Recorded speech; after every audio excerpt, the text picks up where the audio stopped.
Hello, Warriors. How are you? Hope everyone had a good weekend. Arena, Shahab, Brock, Buddy, Sa, Didier, everybody. Let's have a great week. So I've been thinking about a narrative over the weekend. You guys interested? This is what I think. I keep hearing on financial Twitter and everywhere else that people are going to wait until after the election to get short the market. Hearing that a lot, it almost sounds too pat for me when everyone's waiting for the same time frame to act.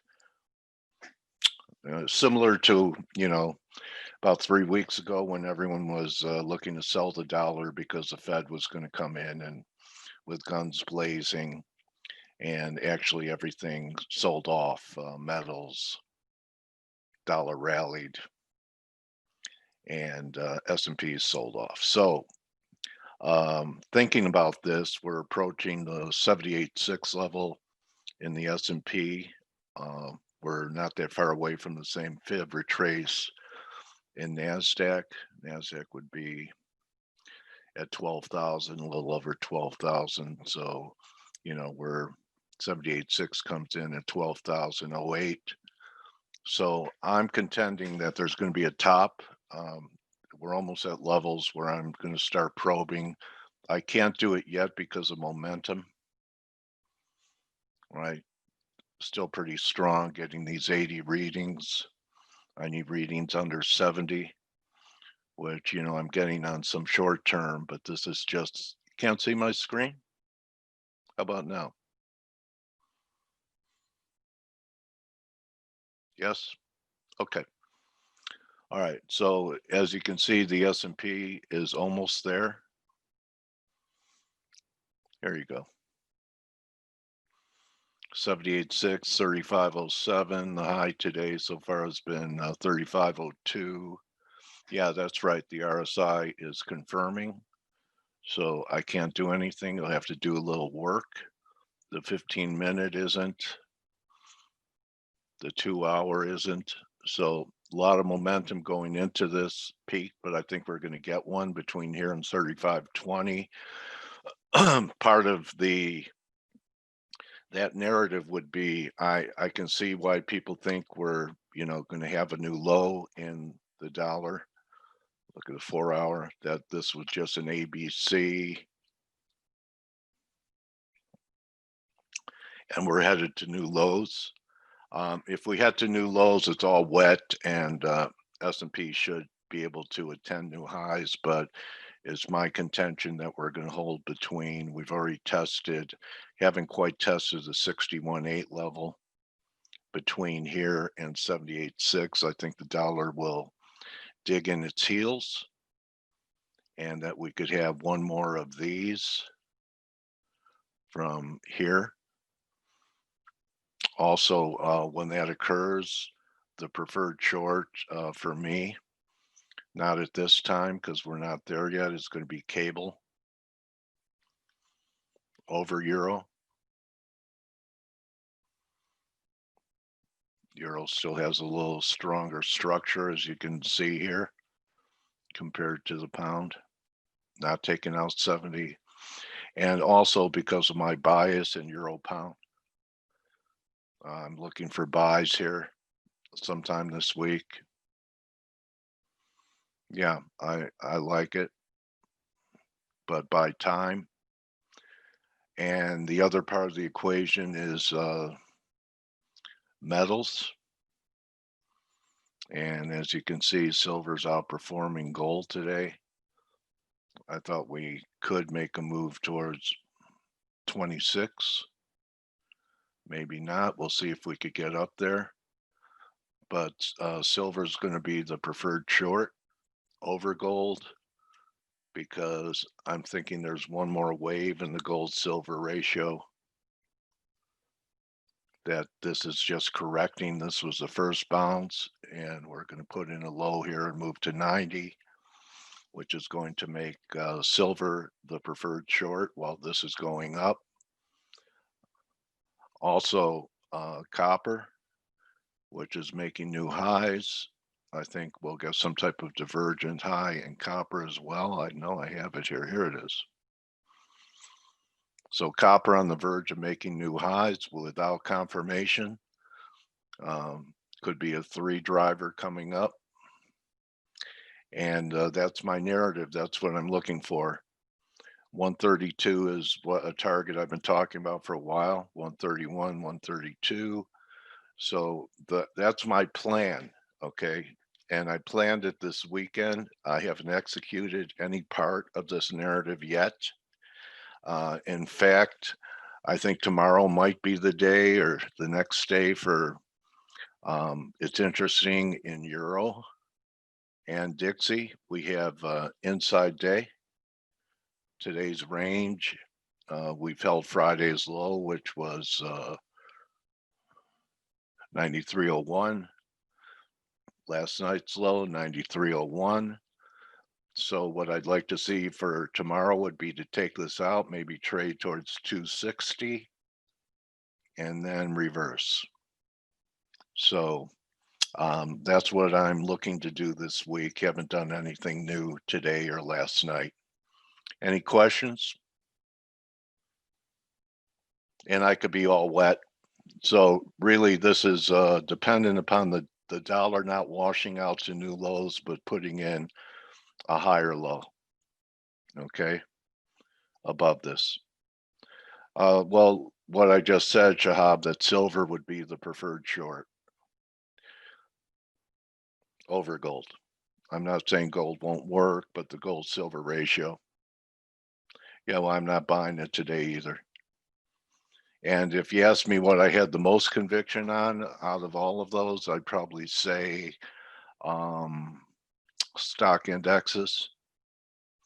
No, I'm sorry, I don't have an aluminum chart. I have some aluminum foil in the pantry, but I don't think I've ever traded aluminum in my career, my short career. Okay, so see what Blake is thinking in here and the rest of the team, and be interested in perusing what our team is saying. Well, good morning, Coach.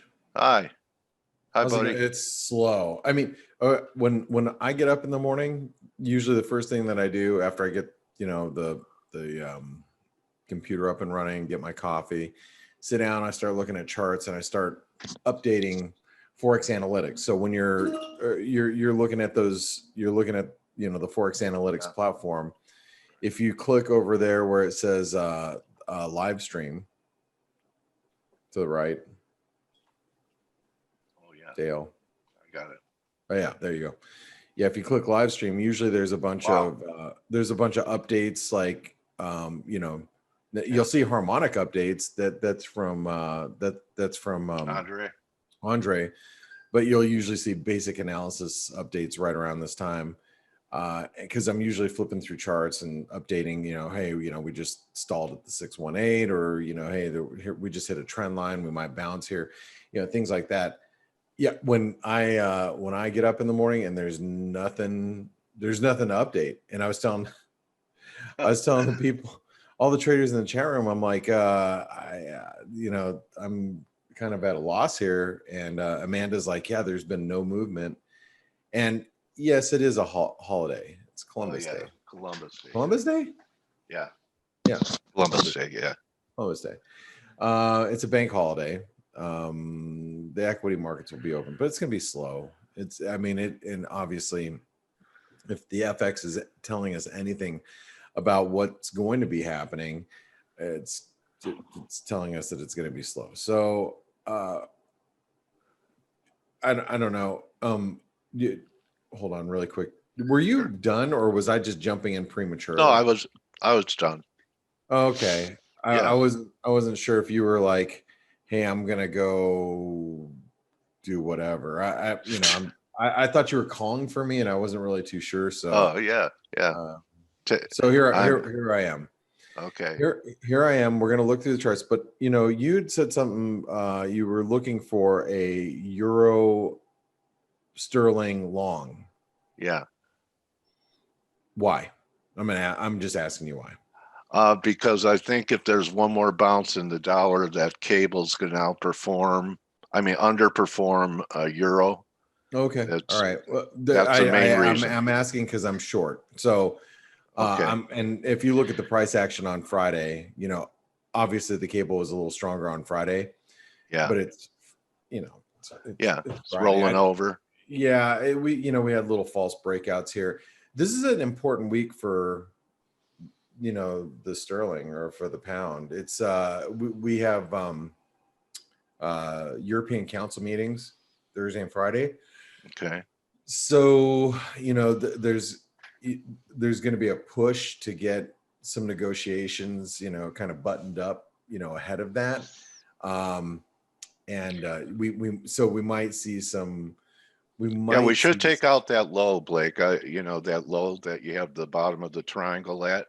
Should take that out. It was a confirmed low. A little more to your left. No, it's in the one more. Go left, just right there. I think we'll take that low out. But if you look at the C to D, that was pretty directional. Kind of, I don't know, Elliot, impulsive. And this action, since that high at D, looks like it's consolidating. So I don't know. I'm wrong under the C low, but I'm looking to buy it somewhere. Got it. Okay. All right.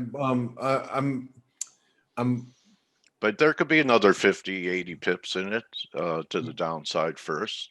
Yeah, and we're dealing with Brexit, and we'll see. We'll see. I mean, I took some sterling longs, not just against the euro, but against other currencies over the weekend. And I'm basically flat. It's not nothing exciting right now, but it's more for a longer term play. I'm thinking that that these Brexit negotiations are going to, it's kind of like stimulus. Stimulus is the same thing. Look, stimulus is going to get done. There's it's going to get done, whether it's a few weeks from now or it's, after the election. Yeah. Some more stimulus is coming. And sorry, it's Monday morning. I actually went to bed like an hour early last night. Just try to get some extra sleep. So, it's the same thing what Stelios always says about Brexit, that, a deal's probably going to get done. I mean, it's in everyone's best interest to get something done. But as we get really, closer to like some self-imposed deadlines, it's there's a good chance that we're going to get some sort of deal, Brexit deal. It's going to come through. And then, do you want some pound or, sterling longs going into that? And I would think yes. But, the timing's always tricky. And, I don't know how long I'm going to stay in my cable positions. I have no idea. So I thought we could get to about 61.8 in cable of the decline. I think it's around 132. Yeah, well, one thing about this, the pound, and I need to point out is we have this inverted head and shoulder pattern. We're above 130 and we're holding above it. Yeah. So, and this is something that I pointed out on the blog a couple of days ago. I believe it was on Thursday when we were down below here. I think the market could be caught wrong-footed. And really, if you look at this daily chart, let's kind of zoom out a little bit. This is matter of fact, I guess we got to go to a weekly chart. If you go to the weekly chart in the sterling, I mean, this is a descending wedge, right? Oh, see, big time. I'm not bearish cable anymore. Well, the thing is if we break 134 now, I know that's a long ways away. You can look at the sterling and go, well, we're at 130, Blake, right? So if we get above 134, which would break Yeah. all this resistance, that would be mega bullish. I mean, Real we could bullish. be literally trading up at 145 within weeks, you know. That's a nice formation. Yeah, I mean, it could be a massive squeeze, but that's not for now, and it's neither here nor there at this moment. But it's something that I like it. we pay attention to. Yeah, it's a telescopic view. Yeah, I mean, you know, you think about, all right, well, if the bullish case really starts building in the pound, is there room for us to really move? And there is, and that's why I want to, you know, make sure everybody sees that, because if a Brexit deal does happen and people start getting really bullish, you know, the pound, if you think about how far it could actually move, because you know, you remember, I mean, I'd like to say I'd remember, but during this Brexit move, I was actually in Hawaii.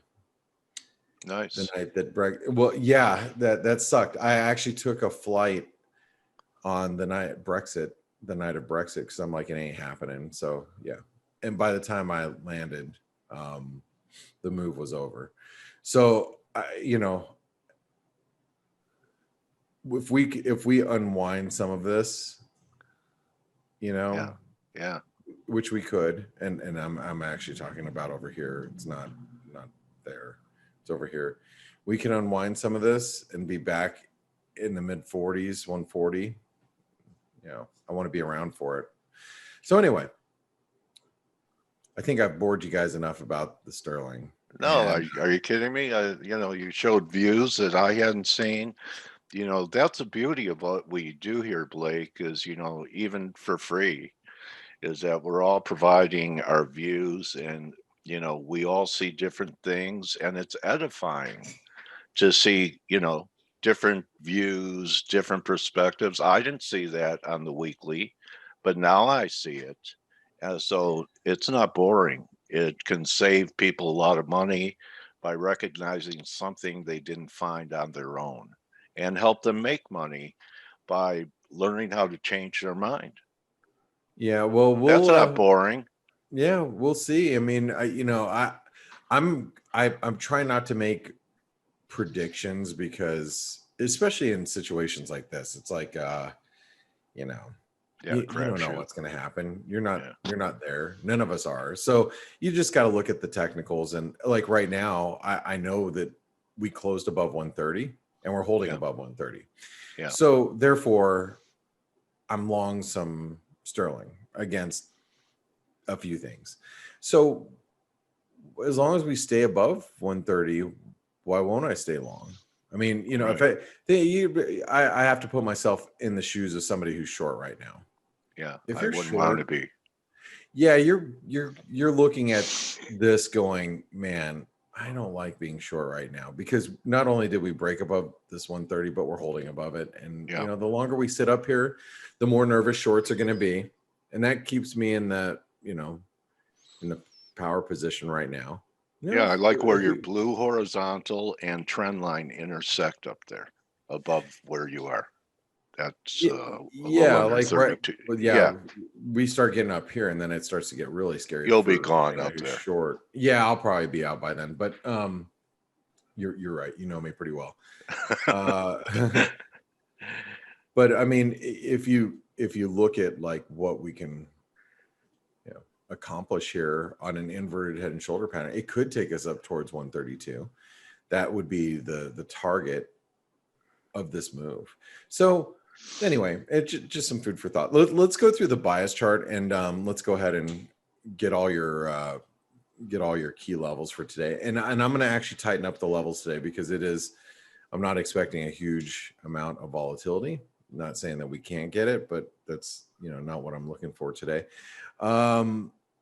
So the euro, I think, is still in an ascending wedge. You know, we kind of had a little false breakdown down there, but support today is going to be 117.80. You can see right here. Yeah. Right through there. You see it? Yeah. 117.80. That's support. Resistance. Le resistance. It's going to be up here. 118. I would say 118.30. I'm going to give it to these highs, even though we can get a little higher than that, but 118.30. And look, if you guys want to, if you're like, okay, I'm looking for something to do today, well, fine. Short the euro up here, at 118.30, or get long down here at 117.80. But while you're in the middle, is there a lot to do at this very moment? Probably not. You can flip a coin if you want, but take a pop shot at it where there's better risk reward levels on these charts. Down here, get long. Up here, get short. Put in a tight stop and go for it. If you take a loss, so be it. Move along. Here's your cable. So support, obviously, now is 130. And I'd give it a little lower than that, like the bottom of the support zone, which will be 129.80. Resistance is a 50% retracement, comes in at 130.78. So 130.80. Oh, I need to do this. So, again, going back to the euro, I'm going to put us in range. Pound is believe it or not, it's still in range. We're just in range for pretty much everything. Aussie. Okay. I'm going to keep us bearish. That is only because we are below this channel.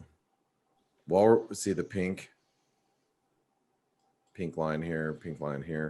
While we're below, in this 618 right here, while we're below that trend line, I have to remain more of a bearish stance. The 618 retracement comes in at 72.50.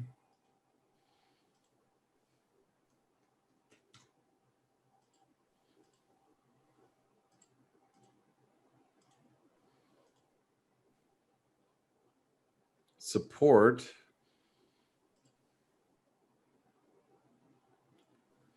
I mean, it's at 72 cents, but let's just say we get below 72 cents. Probably right there. See those spike highs? See that spike low? 71.70. Okay, so 0.7170, 72. Okay. Kiwi. So this sucks if you're long, because we closed the weekend back above this resistance. How many people went home long the Kiwi over the weekend saying, dude, there's a breakout, I'm long. And so now if you're long from Friday, you're probably like, oh crap. So now resistance is 66.75, and support's going to be back down here. I guess, you know what? This inverted head and shoulder pattern played out, didn't it? Interesting. It sure did, huh, Yeah. Coach? Yeah, it sure did. So now that we've completed that, 66.75. It's actually 60. I just want to write 66.70. I'm going to leave us and in if range. someday, Blake, we do get a correction in risk, Yeah. would you say Kiwi Aussie more vulnerable than euro or pound? 100%. Always. Okay. Always. The only thing that's going to ever change my mind, I'm going to tell you guys right now. Dale, do you know what the game-changing event for me is? Something with China? Yeah, actually. Okay. Trump making friends Has with nothing to Xi do with again? Trump. Nothing to do with Trump. China. Okay. A recovery in China. Now, The Three Gorges Dam, if that ever Oh breaks, my God, that. Oh, now I'm on a hope that never happens, because we yeah. will lose millions of lives if that happens. The world will. I mean, China will lose millions of people. But if that ever happens, I'm going to drop everything. And I know everybody will be like, oh my God, the market's going to, fall. I'm going to get long Aussies and Kiwis, because that's going to be a massive inflationary event. Yeah. Because China is going to have to turn around and buy a lot of Everything. to rebuild, and I think the Aussie and the Kiwi will outperform no matter what. So that's my only game changing event for me. So Okay. but Interesting. Yeah. I never yeah, thought of it. unless I know it's been in the news a little bit lately. yeah, in the last People few worried months, about it. yeah, people worry about it, and I do. It's one of those, like, Be like Hoover Dam going, it's an or inflationary black swan event. okay. That, yeah, you guys really want to see inflation? If that happens, we will get inflation globally. And I'll buy the Aussie and the Kiwi. Then there's nothing that would be like, and let's just hope that doesn't happen, because Yeah. that would be it'd be sad. I mean, but that changes my view of the Australian and New Zealand dollar immediately. So, okay, continuing on. Do I think it's going to happen? If you're really asking, I sure as hope not. But I think those are risks, right? I mean, it's kind of like Katrina, but on a way bigger scale, you know.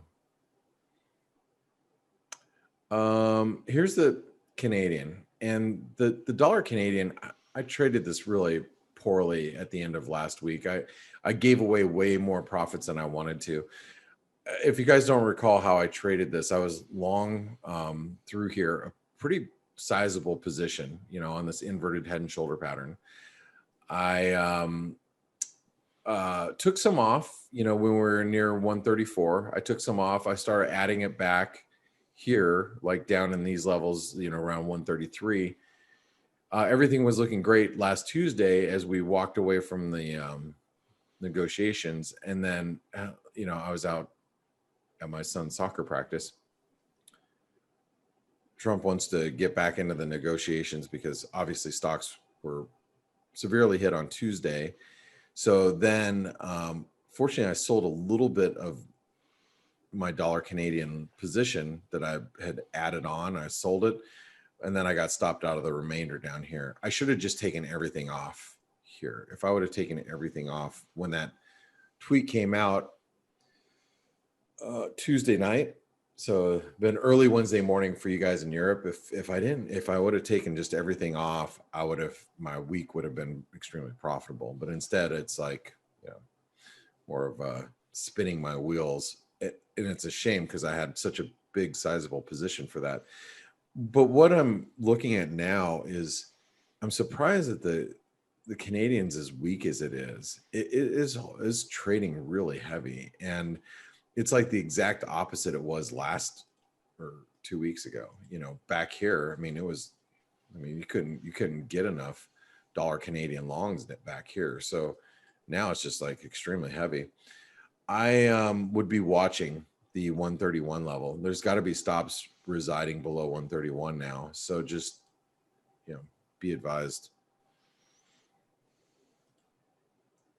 I'm going to keep it in range because really, I mean, we're in a big range, and also, taking a longer term view of the dollar Canadian. Here's the channel. We're outside of the channel, so even dips back down here should find support. But doesn't mean we can't go down there, and that's one thing you got to be aware of. So resistance, to take some of this downside pressure off, we actually have to get above here, which is 131.60.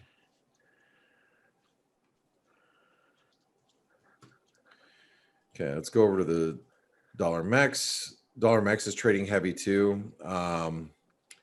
We're on this this broken trend line here,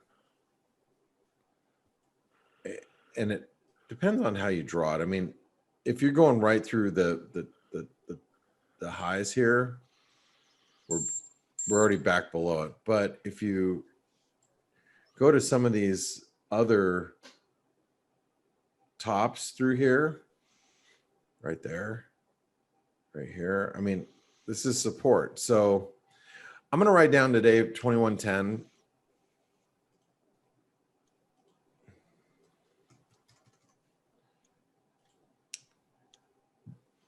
But, and I'm not trading this. Hey Dale, go ahead and bolt off for a few minutes. I'm still finishing here. So go Okay, ahead. buddy. All right, man. Thank you. Thank you, Yep. bro. I'm gonna the dollar Mexican peso, I'm not trading it right now. And I don't know where even rare resistance is right now. I mean, I guess it's going to be this previous support. We got some of these spike levels up here. I mean, it's 2150, so that makes sense to me. It's not great resistance. Oops. Okay, guys, I'm trying to get this done so I can give Steve and Stelios a lot of time to talk about nothing. So laugh now until you've got to fill up 30 minutes of talking about nothing. You can laugh all you want. I used to laugh like when I used to do. Remember, I did these webinars for 2 hours a day for the Wise Trade and MB Trading and Ally Financial traders for years, and I would do 4 hours of webinars a day, 2 hours during the lunch and 2 hours in the morning. And it was like, days like today, it's like trying to tap dance, it's like, dance, monkey, dance, find something funny to say. Woo! Come on, monkey, dance. That's how I felt. Dollar Swiss. So range bound. I mean, what I can do is I'll write, well, I don't even know if that's that I mean, this isn't even great support. So 90.60, 91.35.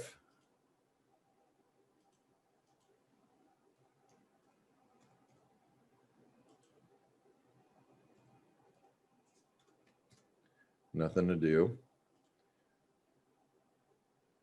US dollar, Norwegian krona. Now, we broke back below this support. I was getting close to buying some US dollar, Norwegian krona last week.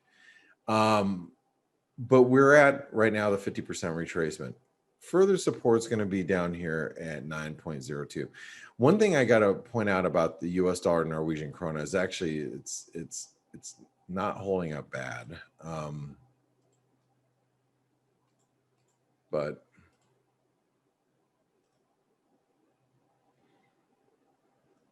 we could see, some downside pressure. So resistance right now is 9.25. Support will be 902. I'm going to leave it at that.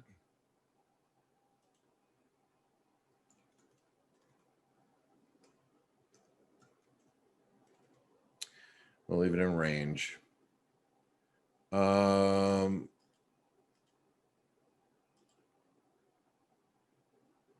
Dollar yen.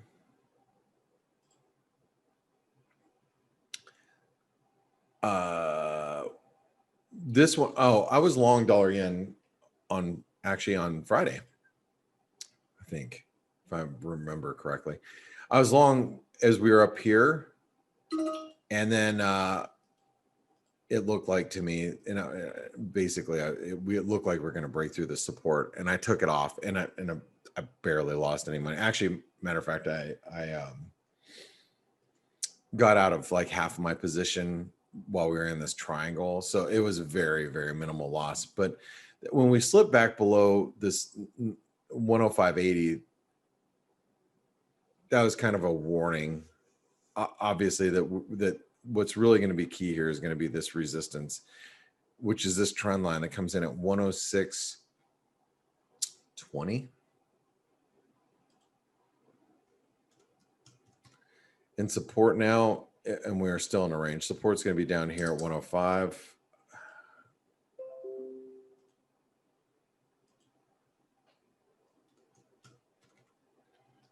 Equities continue to move higher. We're actually at resistance. We just broke through resistance in the S&P. You guys, unless you're a ForexAnalytix subscriber, you didn't get notified. But as a ForexAnalytix subscriber, there's alarms are and are being triggered right now. So what am I missing here for currencies? Dollar index. Let's go over to the dollar index really quick.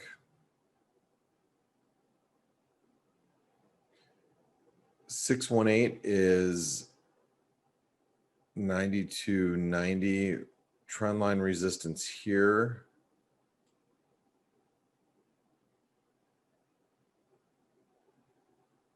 And since we broke back below this neckline, I'm going to remove it. So that just keeps us, we're in range bound now. I'm going to write down 935. 92, was it 92.35? 93.35. And 92.90, I think. Yeah, it's 618, so 92.90. Okay, let's do gold and the S&P really quick. Here's the S&P. So we're at the 78% retracement. So that's 35.10.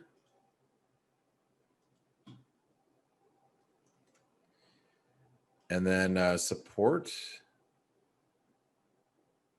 will be back at 34.45.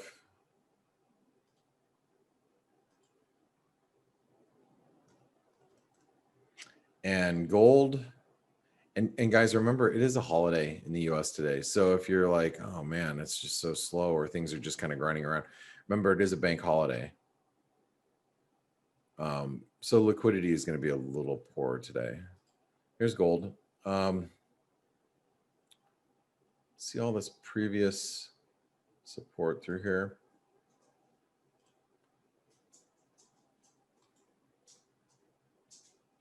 $19.40 and support is at $19.20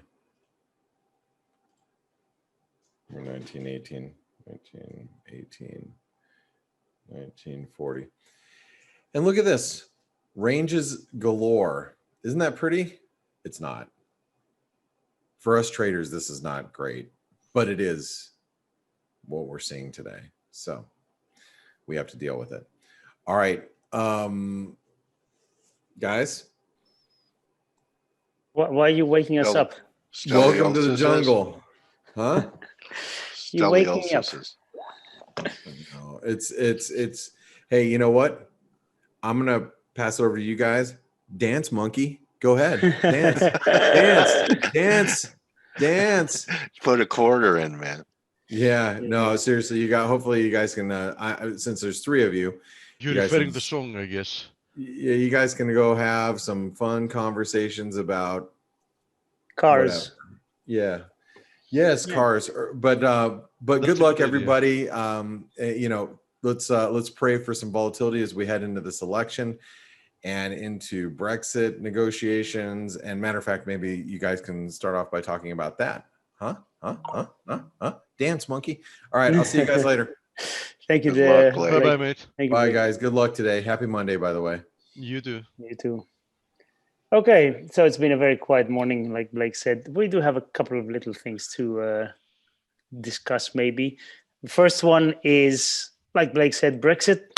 We had, first of all, it's an important week because there is supposed to be talks between UK and EU in Brussels today, and I think tomorrow as well.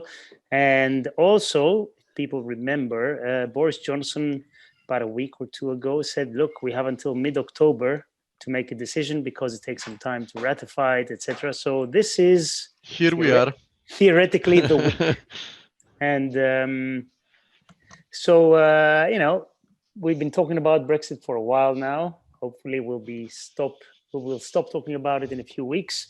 But what remains is that the market is effectively, arguably, pricing a 50-50 chance of a deal or no deal, whichever way you see it. I know people are going to argue, no, I think it's more a higher chance of a no deal, a higher chance of a deal. I think 50-50 probably about right. So either way, the pound is going to move. Very nice potential for a move either way, yes. Exactly. So we've said this so many times. I think, Blake compared this to the stimulus talks in the US. I think the stimulus talks have a very, very high chance of happening. But obviously Brexit is a lower chance. But I still think we're going to see both happening. And, what kind of a deal is it going to be? I don't know, and I don't care. As long as uncertainty gets removed, I think the pound is eventually going to do well. Will we get 92 and above in euro pound for me to short? Maybe not. Maybe I've missed this, but that's where I'm looking at 92, 93-ish. The other thing that we need to mention in terms of the UK is that the Bank of England, people will remember they talked about the possibility of negative interest rates a week ago. They apparently sent letters to the main banks saying, you have to be prepared for the possibility of negative interest rates, and you have to make sure that you are, your systems, your readiness is basically 100% because it might happen. So that I would have expected it to affect the pound. It hasn't really today, but then again, it's a very quiet day overall. But the bottom line is they are considering it, and they've said it publicly, and it's no longer a rumor or something. They have said it. So yeah, saying they're considering it most probably means that they've already decided. Yeah, it's a step closer. It's a step closer. And I tell you what, if there is no Brexit deal, obviously they're going to do it. They're going to go instantly. Yeah, they're going to go QE more because that's all they know how to do or what to do. So yeah, especially now that interest rates are more or less stuck at least they're actually stuck at negative. If we're not talking about nominal and we're talking about real, they're stuck at negative. Yeah, there's only asset purchases left. Yes. And what else is there left for them to buy? They're going to be buying all of their own bonds. They're going to start buying corporate bonds like some central banks are. Maybe equity ETFs like the Bank of Japan. Hey, let's buy everything. So this, I don't know if they get it, but it's not really helping the average person, or let's say the bottom 50%. It's not really helping at all. It's actually hurting them. But, they live in their little crystal castles high above the clouds, and they have their own way of thinking. Anyway, enough of that. What else is there? We have the usual Trump-Pelosi duel, where apparently Trump is now trying to get some kind of a deal done, but Pelosi is rejecting it, and etc., etc., etc. So I'm not even looking at that anymore. I'm not reading about it because really it's the same stuff written all over again. Until there is something firm, I just stay away. And that helps my sanity. Let's put it that way. Very true. And apart from that, it's been very quiet. Let's have a look. Data. Do we have anything data? No, we didn't. Do we care? No. No Japanese. No, nothing. We've had nothing. Not that the market really cares about data anyhow. Yeah, you said that, but very, very little. That's it. I'm struggling. You have 16 minutes, Steve. Find something to say. Yeah, not gonna be that tough. S&P. I'll start from the indices. The indices are clearly doing, well. If we go down to the 4-hour chart, for me, it's very indicative. This channel, the breakout through this channel is very important because in essence, it confirms what I was assuming, that this was an impulsive move higher with most likely, let me find it, where it is. Yeah, here it is.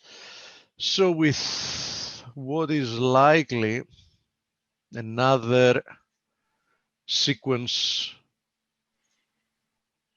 Oh, these are 1-2s, Steve? Oh, no, okay.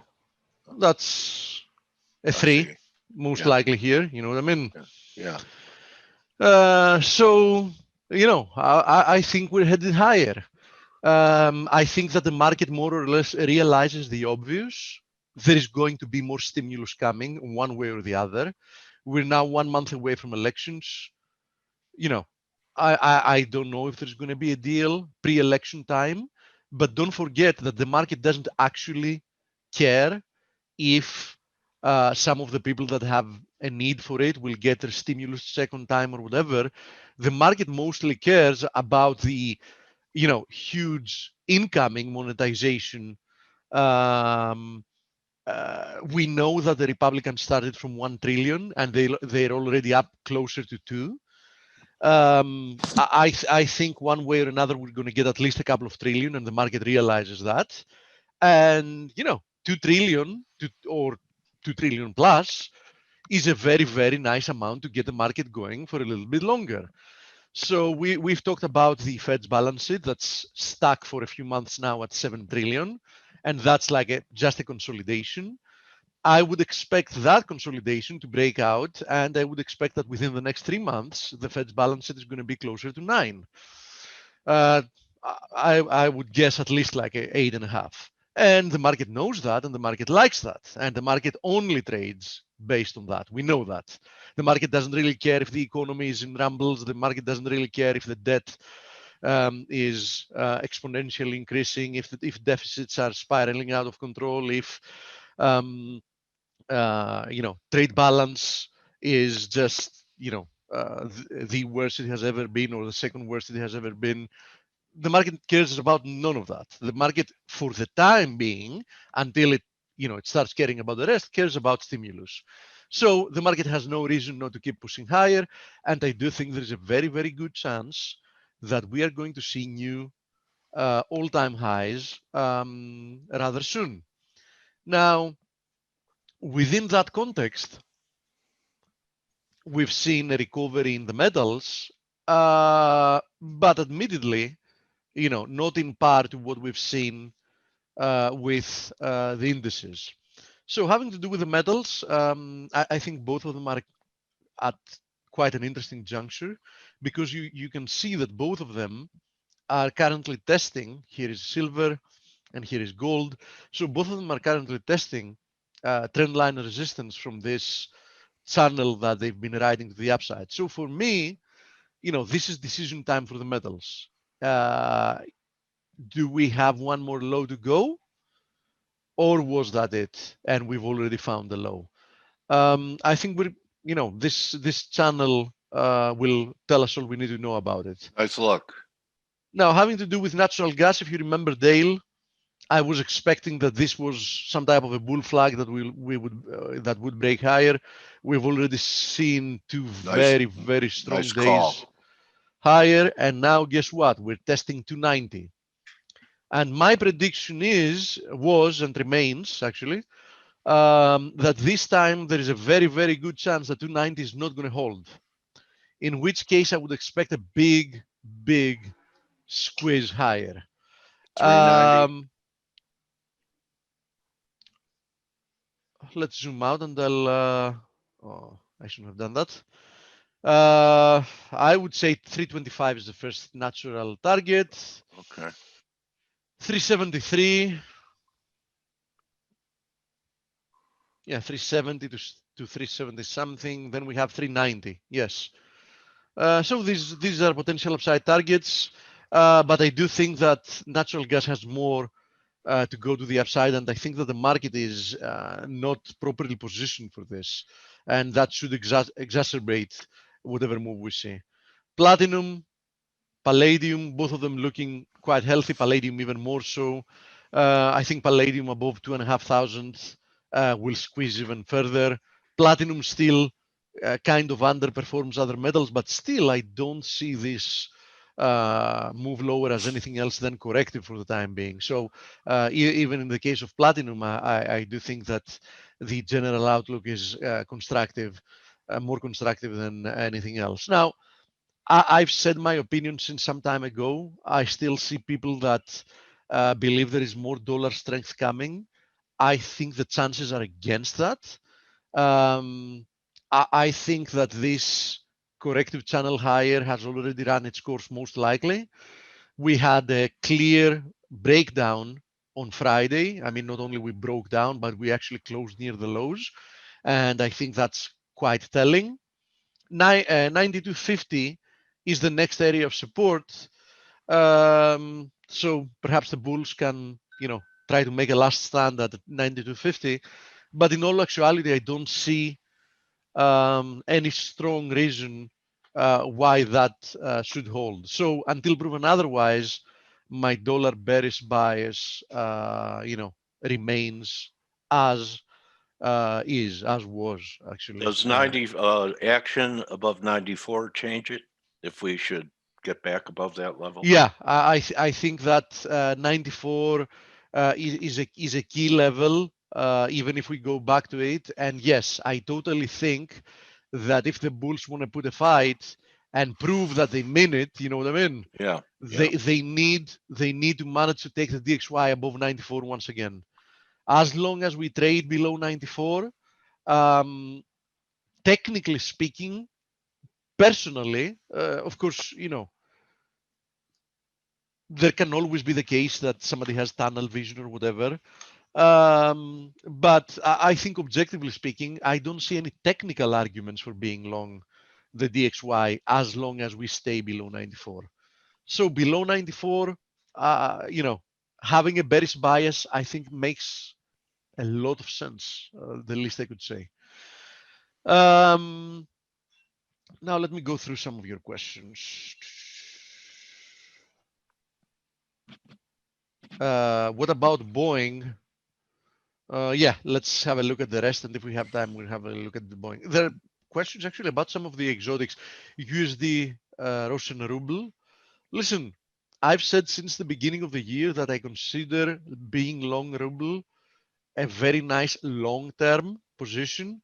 Somebody can claim here that this is a huge cup and handle formation, and technically speaking, that's the case. So above 83, we can see like a massive move to the upside, right? Something like that. Personally, I very much doubt that the ruble can move to 110, not for any other reason, but actually the Russian economy is actually a lot healthier than a lot of what we consider other developed economies. Don't forget that there is a very nice carry being long the ruble, and I do think that there is a good chance that this is going to be a very nice short position, being short the USD ruble. I'm paying attention to this ascending channel. You can see it here. So no technical argument to be short as long as this channel is holding. But if and when this channel breaks to the downside, I think that's going to be a nice opportunity to be short. Peter Goodburn agrees with you. Oh, that well, he's makes pretty me feel good. That makes me feel even better, actually. Yeah, I mean, you wouldn't believe his objectives in a few years once a dollar bear gets going in earnest. In USD ruble. Yeah, how about back to 2020 lows? To 2020 lows. Yeah. Personally, I think that ruble can go below 40 in the years ahead. All right, I like it too. Yeah. So no one's, how many people are talking about being long the ruble, or as you say, the rubble? Yeah, I have no idea, but I honestly don't care because I know why I like that position, and fundamentally it's extremely sound, and it also pays you. It pays you good. Like, give us an example what the carry pays. Haven't checked recently. We used to trade it a lot with forwards, but it used to pay way above 10% when volatility was high. I have to check again. I haven't taken a position in the ruble for years, actually, but I'm actually looking to take one, and it's going to be a long-term one. That's why I'm going to trade it through forwards as well. That's why the same type of position I got in USD NOK. USD NOK actually. I think I mentioned it here on the webinar. I added on this rebound. What was it, like 10 days ago? So I now have 2/3 of a position. I'm very deep in the money, and I think this is a very long-term position that will pay highly because I think that the Norwegian economy is much healthier than the US economy, as simple as that. Same thing with the Russian economy. It's in a much healthier state. Russia has something like 20% debt to GDP. And I know, a lot of people will claim that debt doesn't matter, but trust me, it's going to matter again, because it actually does matter. So yeah, I definitely like that position. Now, there is a question about the VIX, which is actually a good question, because the VIX is, if I remember right, it should be testing support now. Yes, it is. 24-ish. Yeah, we were talking even a couple of weeks ago about this range that the VIX has created now, between like 30, 31 and like 24, high 24s, 25. We got rejected last week from resistance. We're now testing support. So, worth paying attention to the VIX here. But as I've said before, I don't want to be short any of the indices at the moment, because you currently, just 1 month away from the elections, not even 1 month away from the elections, you're trying to fight both the Fed and the US government. I don't want to do that. I find no reason why I would be doing this. So no, thank you. I'm not going to be doing it. So, I mean, can the S&P pull back? Absolutely, it can. It can do something like this. Back test 3,400 and move higher from there. So yes, I mean, look at this. If you count this is a 4-hour chart, right? In this 4-hour chart, the last 20 of the 22 candles are white, meaning, we've moved higher in the last 20 out of the 22 4-hour periods. So is it overdone in the short term? Yeah, of course it is. It absolutely is. But, do I want to like short it looking for, I don't know, like 30, 40 handles against whatever is coming afterwards? No, I don't. So, somebody else can do it, but I'm not looking to do it.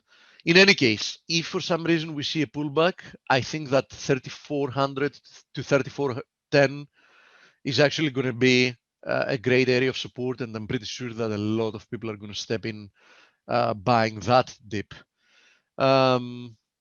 Somebody else is asking about the DAX. Listen, the DAX pullback might be over as well. There is a very good chance about it. I can tell you that the only bearish argument that somebody can make here is that we're back testing this broken wedge trend line support as resistance. Now, I'm not very sure this is actually going to end up working out, right? But we might see an initial rejection from here. It's also like the 61.8 of this move lower, etc. So who knows? We might get one more leg lower for the DAX. If we do get a pullback, as we said, to 3,400 in the S&P, for example, the DAX might exacerbate that move and actually post a lower low, like going lower from 12,330, which was the previous low, temporarily. So yeah, that might actually be the case. But in all actuality, as I said, I don't want to be short risk at the moment. And, if you want to be short here, at least you have a very tight, you can have a very tight stop loss. So the risk reward is, quite appealing. So I can't object to that. Now the FTSE is a different story because the FTSE has clearly, severely underperformed the rest of the indices. You can see it here, right? Severely. And one of the main reasons for that is the fact that actually 2 reasons for that. One is the currency that has, maintained strength more or less. The other reason, the most important one, is the Brexit uncertainty. I don't see this move lower, though, having any type of impulsive characteristic. So technically speaking, clearly technically speaking, it looks to me like the FTSE will eventually break out from here and will have a lot of catch up to do. So I have to tell you that it doesn't look like a bad idea to me for somebody to buy a breakout from like, what is it, 6,100 and let's call it 50 to round it up for a move higher, which might even prove to be very sharp if we get some positive Brexit news, right? Because the market will then have to unprice a lot of negativity and, start pricing in, positive stuff, and that should, produce a very decent move. Okay, I heard the guitar, Dale. So who do we have today? What chord was that? No That I idea. played. All right, an E or a G. We have Kathy Donnelly.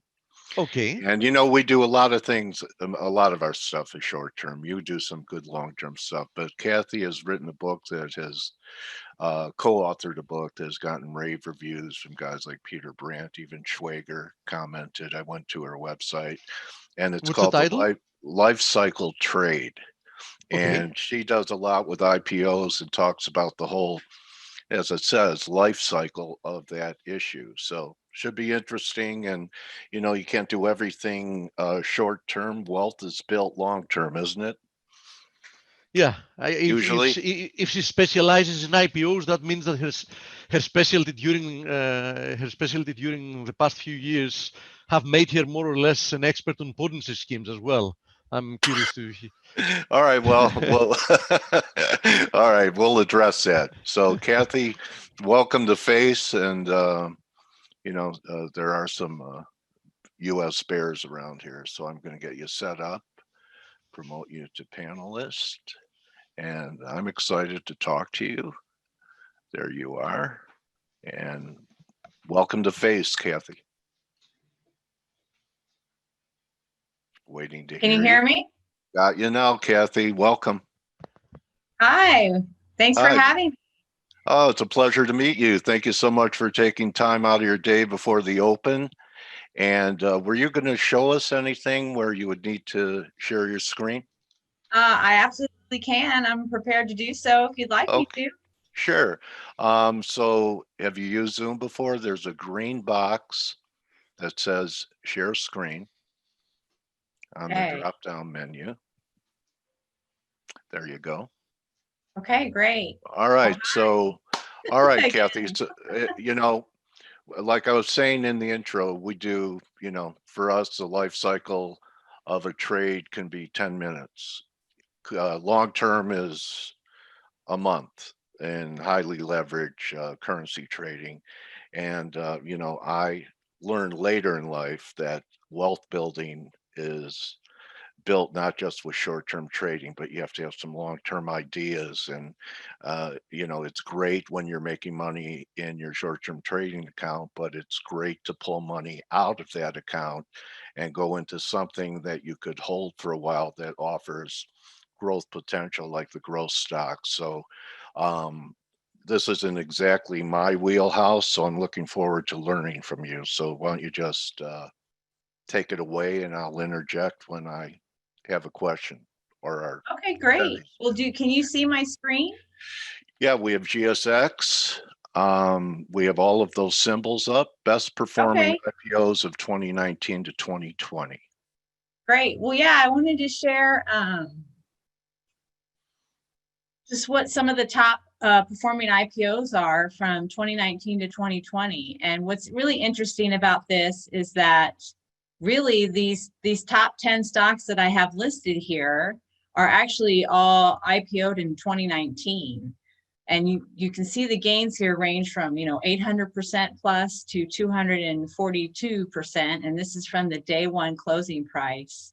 And what you were talking about the short-term and the long-term aspect. So this is really talking about the long-term aspect. Especially if you're a person who doesn't want a short-term trade, even though you're excited about a new initial public offering coming out, really the gains to be made on IPOs, in my opinion, and based on the research, the more lucrative returns come later.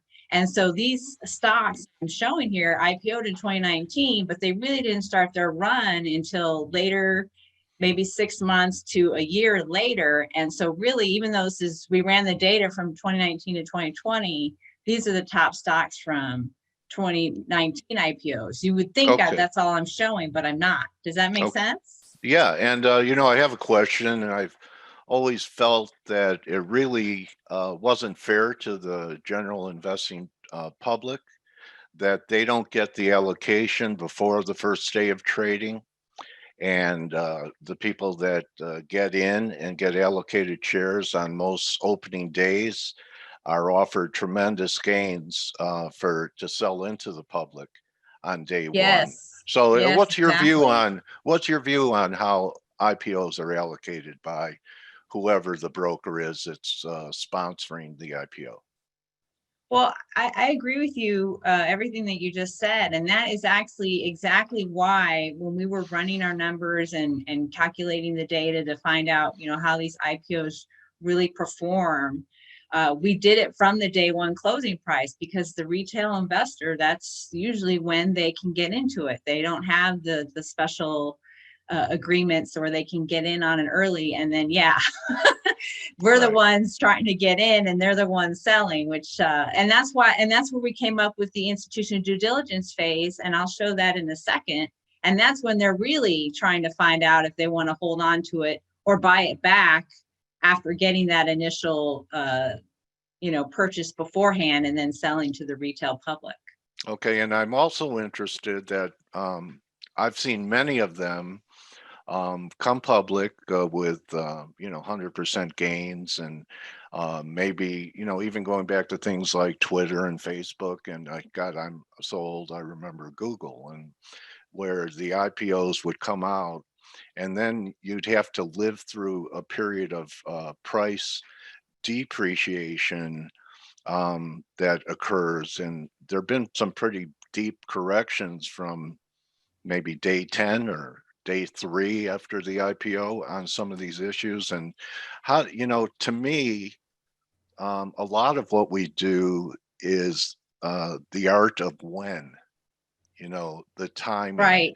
All right. So, I mean, you've probably noticed that same thing too, right? Where, they come public and then, I've seen them drop 30, 40%. How do you navigate that? Yeah, well, I jumped ahead here to one of the Okay. patterns that we identified that I wanted to show you, and specifically the pump and dump pattern, we call it. And this actually is a line chart of Facebook. And I'm Oh, sure you okay. definitely remember Facebook. And this is the Yeah. perfect example of, tons of fanfare. Everybody's gonna want to get into Facebook. And then what happened? Went down the first day, went down the second day, the third day, so on. And it just created, you see this, the dotted line there. Right. Here was that first day price there. And Right. it just, all it did was go down. I mean, it didn't know how to make money. Nobody knew if it was going to be able to make money. And so this is that institutional due diligence phase I was talking about. So all those people you were speaking of earlier that were able to get in before the retail investor, they were all just selling their shares, right? And then Right. people like us who maybe don't know better are buying it, and then unfortunately they're seeing these losses, really. I mean, and Lyft actually did something similar, I remember, because we were comparing even Lyft to Facebook at similar pump and dump pattern. And so this period right here is where, can be 6 months, a year, 2, 3 years, maybe even up to 8 years. And then at that point, you're really not even thinking of it as an IPO anymore. But this is where you want to watch it. You don't want to take them off your radar. Facebook, really, this big catapult right here was when they first said, okay, now we know how to make money. And then everybody was getting into it there. And this is what you want to watch for those big gap ups to happen. They're coming back to where they originally IPO'd, and they're hopefully creating a base of some sort that we can buy from. And in Facebook's case, they had this big gap up, and really there was a short opportunity to get in there. And then, now it's a slower mover, but it's been a good stock if you were able to get into it and keeping your eye out when it transitioned from the institutional due diligence phase to the institutional advance phase. Okay. Does that make sense? So when would you, if you didn't buy it, you just wait for, it's kind of like a breakout with the market taking out the IPO price level. Is that what you wait for to enter it, or do you take advantage of after the pump and dump to buy it cheaper than the initial IPO if that opportunity presents itself? I think a really great way to watch some of these is to kind of do what I've done here is draw a long-term trend line, especially on a stock that, you know, if you've been watching the story and like Facebook, you know, was trying to figure out how to become profitable. And when that trend line changes, if you didn't want to wait for a base, this could be a first opportunity to get in there. And I use MarketSmith's charts, which I know is different from what you guys use, but let's just go back and look at it really quick. Since I've got the, let's see, when was that? 2012, so we'll put in 2013. So here you can see it even better because it's not a line chart. This is a weekly chart, and you see we have that similar pump and dump pattern here, and here's where you see the character change. And this is the 40-week line, this black line right here. So that's about, you know, what, a little over 6 months or so here. And, you know, it's starting to come back up. We think maybe it's going to start working. And then here's where it creates that first, what we can call a first mature base. MarketSmith calls it a consolidation, but regardless, it's a base of some sort. You have a prior run up, it's finished its bottom, and it didn't go undercut it again. And then here's that gap up I spoke of. So in this case, now that we're looking at it in more detail, you actually do see here's a base. You could wait and buy it at this prior high, or if you were watching it, you saw a character change and you were drawing your trend lines, maybe you were getting in right here. But this was a big gap up on that day. So you would have had to. Was it earnings? It was earnings, I believe. Yes, it doesn't show it on here, but I'm pretty sure it was an earnings gap up. Yes. Okay, and what's your risk management on this? Say, for example, you know, give us an example. Maybe this was an example of where you buy it.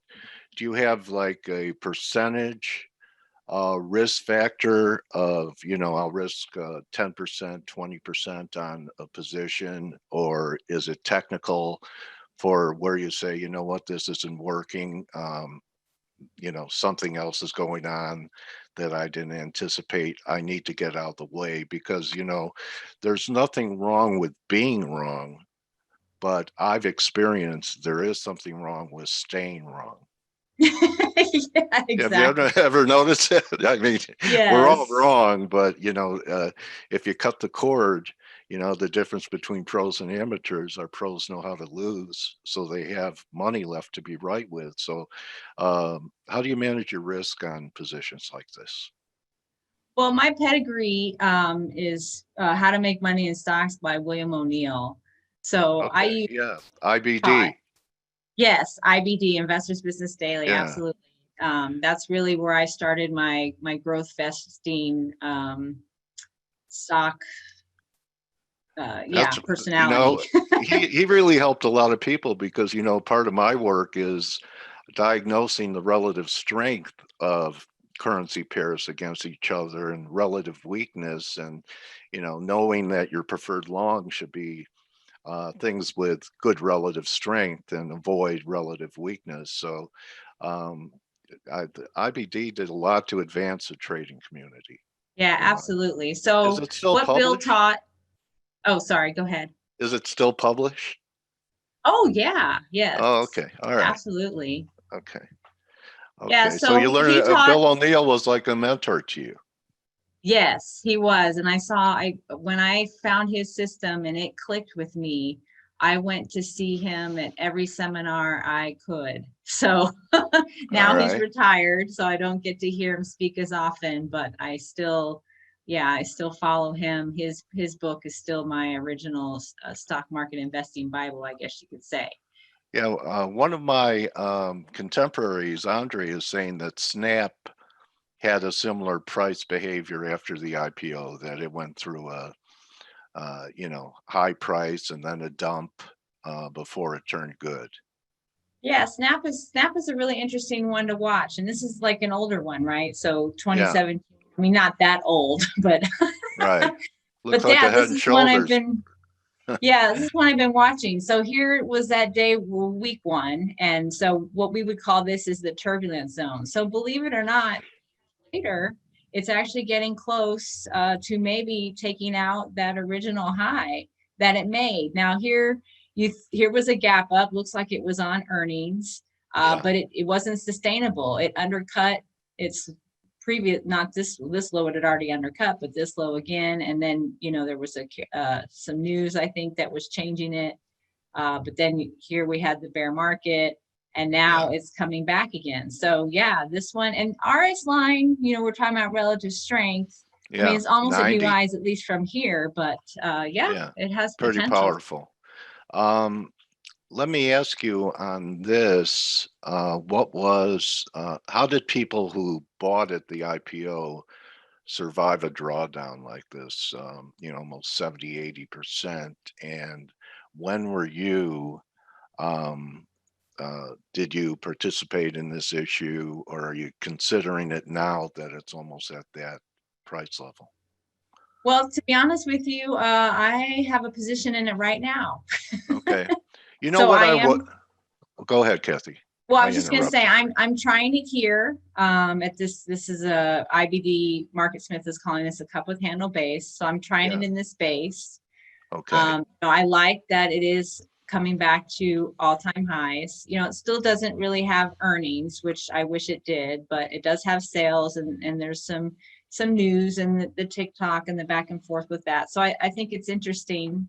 And I'm just curious if it's gonna blast through. You know, I think it's either not going to, of course, or it is. And if it can get through here, then I think it's got a good run in it potentially. Okay. But you know, we were talking about the risk management earlier, and so the Bill O'Neill 7 to 8% loss is what I follow. And this is a mature stock. It's very liquid.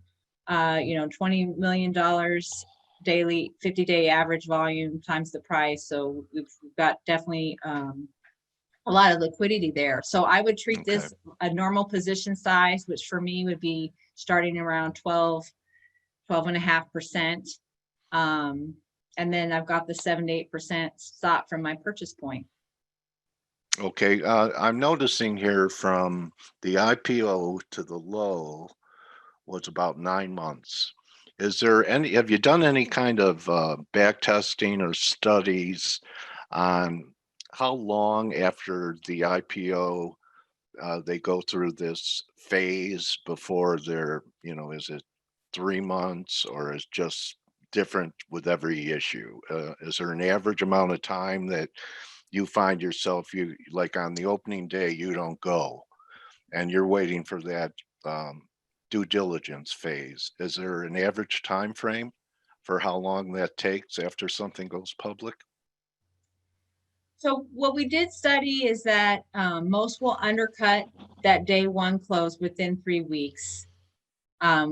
More than half of them will do that. And then 91% of them, so pretty much almost all IPOs will undercut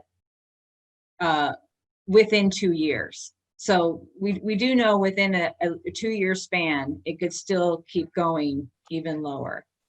What we haven't quantified, but I've observed a lot, and I was saying it with the 6 months.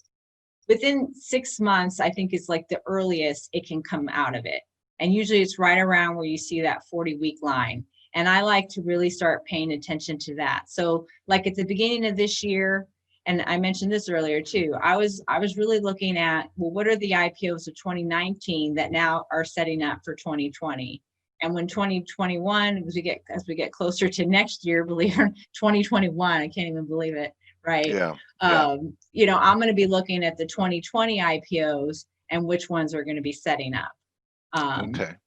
Yeah. And how long have you been doing this? When did you start doing this IPO type investing? Well, started this IPO study about 4 years ago, I believe. So 2016, you know, it's just me and and my other co-authors, Ipos, Eric Kroll, and Kurt Dale. Yeah, we met through an IBD meetup years ago, back in 2006, and just, stayed friends, colleagues. And then we were just like, is there a way we can figure out which are the top? I mean, there's got to be a way, Yeah. So we just kind of embarked on a study. We took our time at first, and then we said, we got to finish this. And then next thing you know, we thought we had enough information that we wanted to share it with others. Okay, well, I would say in general, that time frame has been during a prolific bull market. And I'm wondering if you've done any studies. It's been such a long time, I don't even know if they exist, and this isn't a forecast, but what do you do in case we do enter at least a bear market? I know we had that COVID crash, but if you just closed your eyes for a month, the market didn't do anything. It was back to where we were in a few months. So will there be less inventory during bear markets of IPOs? And how do you know when you're entering a bear market? Maybe IPOs could be some type of lead indicator for, I know that when there's like a lot of froth and a lot of IPOs and supply hitting the market, that's a sign of kind of euphoria. So I'm wondering if you do anything with sentiment of the general market in relation to IPOs. Yeah, that's a great question. We didn't study it specifically, but I think you can definitely see a correlation. When the market's bad, you're not seeing any IPOs coming out. In fact, my co-author Eric Kroll did an interview earlier this year where he was like, the IPO market is cold because no IPOs don't want to come out in a bad market. And now, since we've had this great rally, now we're seeing IPOs left and right. So there's absolutely a correlation. And I think what's also interesting, what we noticed is, one of the IPOs we studied for this book was Acacia, ACIA, which probably finally might not be as closed, since it was, I forget who it was merging with now off the top of my head, but that was one that came out when the market was like really bad. And it was like the first IPO that actually had earnings and sales, and it was like, oh, finally something. So I think if there's a bad market and we see an IPO like that, then that's something to look for sure. But definitely I think if the market's bad, you're not going to see IPOs, and if the market's good, then everyone's going to try and get out. And then that's when you really have to be picky. What about new companies going to a listed offering rather than an IPO? Is that competition for the IPO market? Are you talking about the SPACs? I don't know if there's SPACs. Maybe it is SPACs, but there was another direct way. Listing. Direct listing, yes. Yeah, so that's really interesting. I mean, Spotify, we thought maybe would be one to watch, and it is one to watch. I mean, let's pull it up really quick. I mean, we were really watching this because we thought, okay, well, this is going to be direct listing. Maybe it's not going to have the issues some other IPOs have, but really it hasn't acted much differently. It had a little bit of a run up. This one we call the late bloomer, but then it just had this really long institutional due diligence phase. It's finally powered through its turbulence, but now it's kind of choppy again. So haven't really seen anything specific that direct listing gives you any more of an advantage at this point. Okay. And I want to take one question. She's been persistent. Jane would like to know, are there any cannabis stocks that you participated in IPOs, and they had dramatic runs initially and have all really sold off over the last year or so? Anything in that sector that you like? Which sector? Cannabis. Oh, cannabis. Yes, Okay, cannabis. sorry, I missed that part. It's all right. Put your ball. You're a triathlete, so I know you're not indulgent. So anyway, any of those issues that are interesting to you after this big pullback? Well, Tilray is a good one to look at because it had a huge run in here, and I did participate in this. So I was using fast rules. We talk about in the book that if you're buying from IPO base, you've got to use fast rules in that, it's not going to be, it's going to be short-lived. So you want to be able to get in and get out. And of course, it does not, this is just.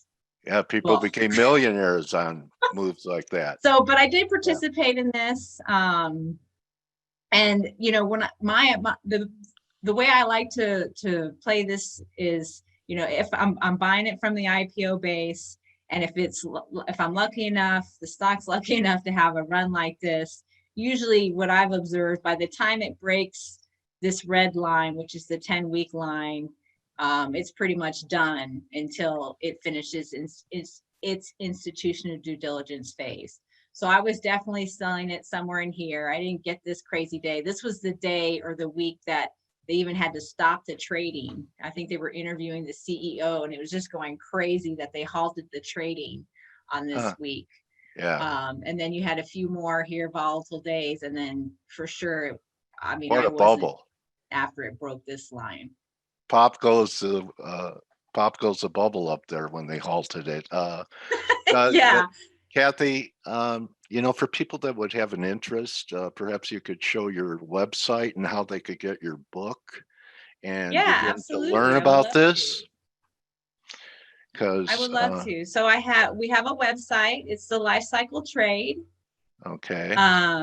And if you just scroll down, of course, buy now if you're interested in purchasing the book. It's available on Amazon, and then a little short bio about all the authors here. And then look at those reviews. I've interviewed Jack a few times, so if you have I'm really Jack's looking name forward on to it, his new book.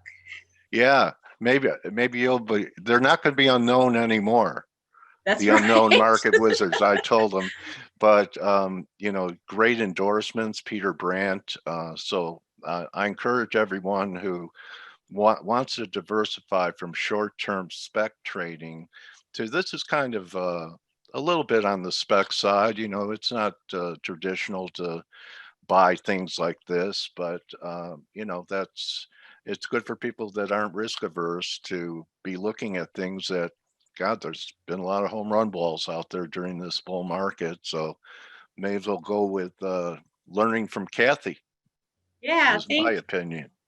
Well, at the bottom of our website too, we have all the interviews that we've done.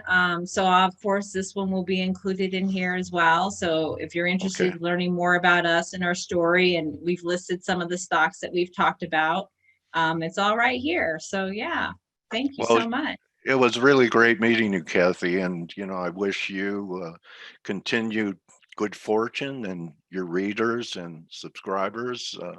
I wish you, the greatest success in your business and in your own account. I'm rooting for you. Thank you so much. I really appreciate it. This is a pleasure and an honor. Kathy Donnelly, everyone, and you could find her on Twitter as well. Her Twitter handle is at KGD_investor. Thanks, Kathy. Thank you. All right. Good hunting. You know what? You survived an interview with me. You know what that makes you? I don't know. My trading warrior sister. Oh, I love it. Perfect. All right, Kathy. Have a good one. And thank you for taking time today. All right. Bye-bye. Oh, of course. Thank you. All right, everyone. That's a wrap. See everyone for Turnaround Tuesday. You're very welcome, everyone. I'll see you. Don't just count your pips or IPOs, count your blessings. We'll see you tomorrow.